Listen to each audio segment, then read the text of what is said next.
ஓம் சத்குரு சாய்நாதாய நமோ நமக. எனது முதன்மை குருநாதர் மதிப்புமிகு ஆதித்ய குருஜி ஐயா அவர்களுக்கு குரு வணக்கம். உலகம் முழுக்க பரவி இருக்கின்ற தமிழ் உறவுகள் அனைவருக்கும் மதுரை ஜோதிடர் சாய் செல்வத்தின் இனிய வணக்கம். வாழ்க பல்லாண்டு.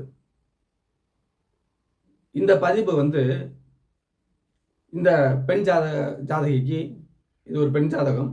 பெண் ஜாதகிக்கு அப்பா தற்போது இல்லை. அது என்ன காரணம் அப்படிங்கிறத இது சில ஜாதகங்களில் நுணுக்கமாக நல்ல தெளிவாக தெரியும் தந்தை இல்லைங்கிறது. இதை கொஞ்சம் நுணுக்கமாக போய் பார்க்கணும். ஒவ்வொரு ஜாதகத்தில் அதாவது ஒரு எதிர்காலத்தில் தெரியக்கூடிய ஜோதிடம் அவ்வளவு எளிதாக பிடிபட்டு விடாது. சில ஜாதகங்களில் மேலோட்டமாக தெரியும், சில ஜாதகங்களை உள்ளே போய் நம்ம பார்க்கணுங்க. அதை பார்க்குற முறைப்படி நம்ம பார்த்தோம்னா பாவத் பாவக அமைப்பில் நம்ம பார்த்தோம்னா தெளிவாக தெரிஞ்சுக்கலாம். அப்பா இல்லைங்கிறது நான் சொன்னேன், அதை எப்படிங்கிறத விளக்குறேன். இந்த விளக்கத்தை தெரிஞ்சுக்கிறதுக்கு முன்னாடி என்னுடைய சேனலை சப்ஸ்கிரைப் பண்ணுங்கள், லைக் பண்ணுங்கள், ஷேர் பண்ணுங்கள். நீங்கள் பார்க்குற மாதிரி உங்கள் உறவினர்கள் எல்லாரும் நண்பர்கள்லாம் பார்க்கலாம். அவர்கள் என்னோட தொடர்புடைய ஜாதகங்கள் அவருடைய சொந்த ஜாதகங்கள் தெரிந்து கொள்ள வாய்ப்பாக இருக்கும். ஜோதிட சம்பந்தமான ஒரு பொதுவான சந்தேகங்களை நீங்கள் தெரிஞ்சுக்கலாம். திரையில் தெரியக்கூடிய இந்த வாட்ஸ்அப் நம்பர் தொடர்பு கொண்டீங்கன்னா உங்கள் ஜாதகத்தில் எந்த ஒரு விஷயமானாலும் கட்டண முறையில் தெளிவாக தெரிந்து கொள்ளலாம். நன்றி.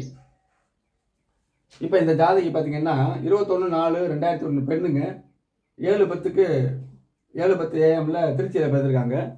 வயசு 24 ஆகுது. உத்திரட்டாதி 2ஆம் பாதம், மீன ராசிங்க.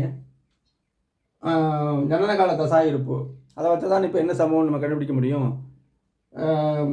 சனி தசையில் 14 வருஷம் 6 நாளில் இருக்க பிறந்திருக்குங்க. தேய்பிரையில் திரியோதசிங்க, அதாவது அமாவாசை நெருங்கின அமைப்பு. அமாவாசைனால் நம்ம தோஷம்னு சொல்லிட முடியாது. ஜோதிடத்தில் விதி விலக்கு நிறையா உண்டுங்க. விதியை மட்டும் நம்ம பார்க்கக்கூடாது, விதி விலக்கை பார்க்காம பலனும் சொல்ல முடியாதுங்க. இது முக்கியமான சமாச்சாரம். இப்போ இந்த ஜாதகத்தில் அப்பா இல்லைங்க. சரி, அப்பாவை பார்க்குறதுக்கு சூரியனை பார்க்கணும், 9ஆம் இடத்தை பார்க்கணும், 9ஆம் அதிபதியை பார்க்கணும், அந்த சூரியன் இருக்கக்கூடிய நிலையை பார்க்கணும், ராசிக்கும் பார்க்கணும். அப்படி பார்த்தோம்னா தெளிவாக நம்ம தெரிஞ்சுக்கலாமுங்க. நல்ல வெளிச்சமாக இருந்தால் தந்தையார் உயிரோடு இருப்பார். இன்னமும் இப்போ ஒரு சிம்ம வீடு எல்லாமே வெளிச்சமாக இருந்தால் அவர் ஒரு சத்தானவராகவும் இருப்பார் அப்படிங்கிறத நம்ம சொல்லிடலாம். இங்கே உள்ள அமைப்பை நம்ம பார்ப்போம். லக்கண மேசம்ங்க. சூரியன் உச்சமாக தான் இருக்கார். அதனால தான் இந்த பெண் அப்பான்னு சொல்லி நல்லா தெரிஞ்சுக்கிற அளவுக்கு அவர் இருந்தார். சரிங்களா? சூரியன் உச்சந்தாங்க, இல்லைன்னு மறுப்பதுக்கு இல்லை. அங்கே சூரியனோட புதன் இருப்பது மேச லக்கணத்துக்கு ஆகாதுங்க. 6க்கு 8 இருந்தாலும் அந்த புதன் அங்கே இருக்கக்கூடாது, ஒரு சிறிய தோஷம். அப்போ ராகு கேதுக்கள் பெருசாக எடுத்து தெரிஞ்சிருவாங்க. அதை எப்போவுமே சொல்கிறேன்ல, ராகு கேதுக்கள் நல்ல பலனையோ தீய பலனையோ பல மடங்கு பெருக்குவார்கள். சம்பந்தப்பட்ட கிரகத்தை காட்டிலும் பல மடங்கு பெருக்கி தருவார்கள் அப்படிங்கிறது அமைப்பு. 9ஆம் இடத்துல பாருங்க, ராகு கேதுக்கள் வந்துடவே கூடாதுங்க. அங்கே மேச 8ஆம் அதிபதி அப்படியே 9ல் இருக்காரு. இது ஒரு பாயிண்ட்டு.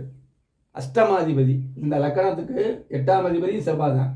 8ஆம் அதிபதி 9ல் ராகு கேதுகள் சம்பந்தப்பட்டு அந்த 8ஆம் பாவத்தை பெருசாக்குறாங்க அப்படின்னு அர்த்தமுங்க. அப்போ சிம்ம வீட்டுக்கு எந்தவித தொடர்புமே இல்லை. பார்த்தீங்களா?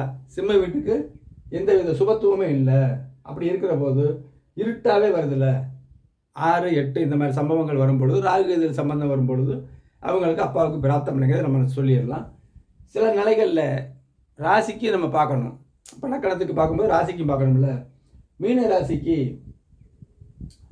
9 கூடையவர் செவ்வாய் தானே.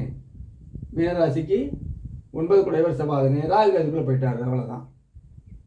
இப்படி அமைப்பில் அப்போ ராசிக்கு 9ஆம் இடத்தை குரு பார்க்குறாருன்னா, குரு சனியோட சேர்ந்து குரு வலிமை இல்லாமல் இருக்கார்.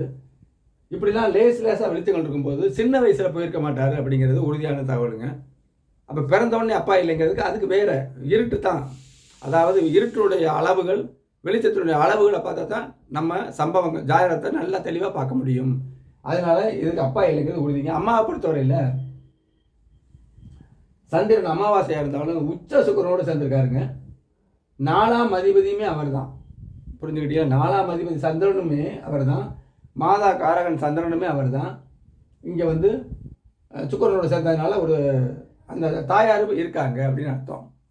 ராசிக்கு 4ஆம் இடத்துல ராகு இருக்கும் பொழுது தாயாருக்கு என்ன வேணும்? மாங்கல்யம் தானே. அந்த மாங்கல்யம் தானே முதல்ல. அப்போ கணவனை இழந்த அமைப்பை இந்த ராகு எடுத்து காட்டுது.